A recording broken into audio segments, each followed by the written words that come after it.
Is China now taking the lead on the future of the world? By the end of this video, I'll give you some context and some reasons that I think that you should be paying attention to China and their vision for the future.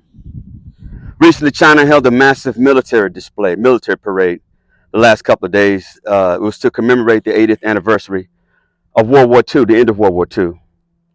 Now, with this military parade and meeting, you also had many other leaders from countries that are run similar to China's, which is the authoritarian style. Authoritarian style of leadership is where most of the power is centered on just a small group or on one person. So as can be imagined, you had leaders from Russia, North Korea, and even Iran was in attendance. These leaders clearly sent a message to the world. There was one video that's circulating which shows a lot of the leaders walking with China in the middle, the Chinese Premier Xi in the middle, flanked by Kim Jong-un and Vladimir Putin. This sent a clear message to the world that they are reshaping the world order and that we should be paying attention. China for a long time has been evolving and developing very quietly, while we in America have been focused on greed and profits and making new weaponry. China has been evolving as a country in a lot of different areas, not just in military, also in technology, also in medicine and in sciences. China has taken the lead in a lot of these areas, and it has the U.S. very concerned. I recall being in a private meeting with the former commandant of the U.S. Marine Corps. And this meeting was attended by folks who are there to serve veterans in a capacity.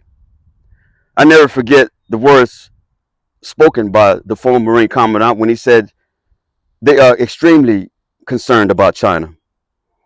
China has evolved more rapidly than they could ever imagine.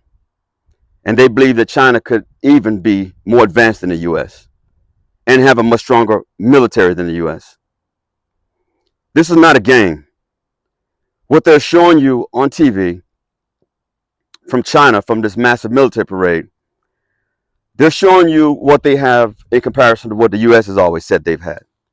They put on display all their missile systems, weapons, robots, all technology that the U.S. suspected they had, but China is putting on full display and said, yes, we have it. Even underwater drones that travel at unbelievable speeds. China letting America know that they're no longer the superpower, that they have a contender, that they have someone that they can truly compete with. As I mentioned, the Chinese for a long time has had an ideology of being just the world leader, and they bet everything on that. They've even changed the way that they've run the government. Some years ago, they got rid of term limits for leaders, or what we call presidents. So now the Chinese leader can actually serve his term forever, the rest of his life. What that means is the reason they did that is because the vision they have for the country, they don't want that vision to change, and they want that vision to remain with one person, and they want that one person to carry that country through to that vision. For a long time, the U.S. has ridiculed China. We've lambasted them, we've clowned them, we talked down on them almost as they were stupid people. And the Chinese just kept quiet. They just kept quiet, and they just kept developing.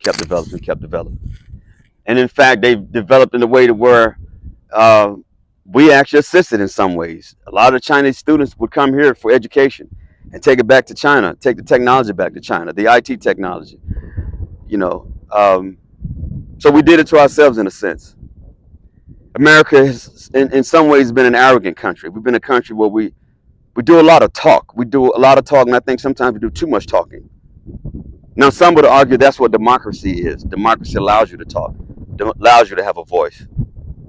But I think when you're doing too much talking and not enough walking, you find yourself potentially running into a brick wall. And I think that's where we're at right now.